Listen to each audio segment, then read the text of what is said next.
Hello, boys and girls. This is Aunt Fernita, and I have a wonderful story for you called Abram's Altars.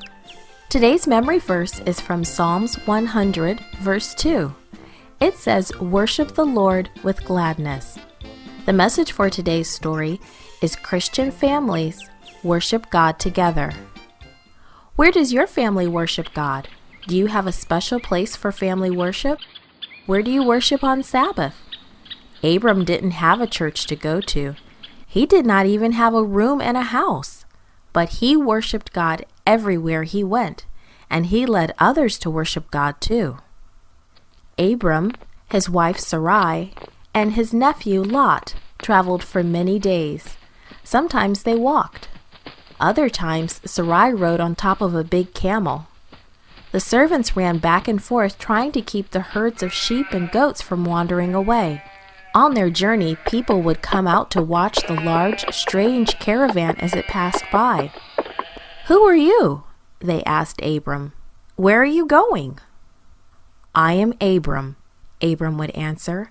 "I worship the only true God who lives in heaven. He told me to leave my home in the city of Ur and travel to a new country. I am obeying his words." The people listening had never heard of Abram's God. Sometimes they would say, "Tell us more about your God."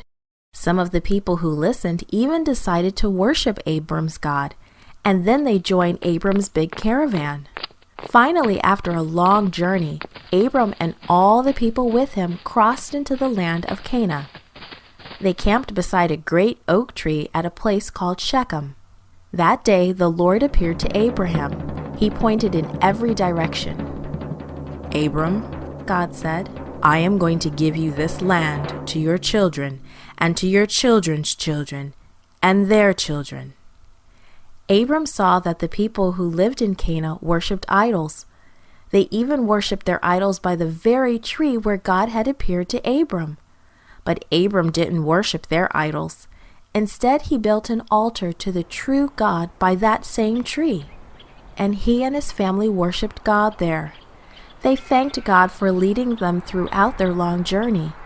They thanked him for keeping everyone safe. And they thanked God for keeping their flocks and herds safe too. When Abram left that place and the Canaanites came back to worship their idols, they saw the altar Abram had built to the one true God. They knew that the living God had been worshipped there. Abram, Sarai, Lot, and their servants, and all the people who joined them traveled further and further into the land of Canaan. God led them all the way. He was showing Abram all the land that would belong to his children, and every time Abram stopped to camp, he would build an altar and lead his people in worshiping the true God. Like Abram, God's people today build special places to worship him. Our church is one of them. We go there every week to worship God.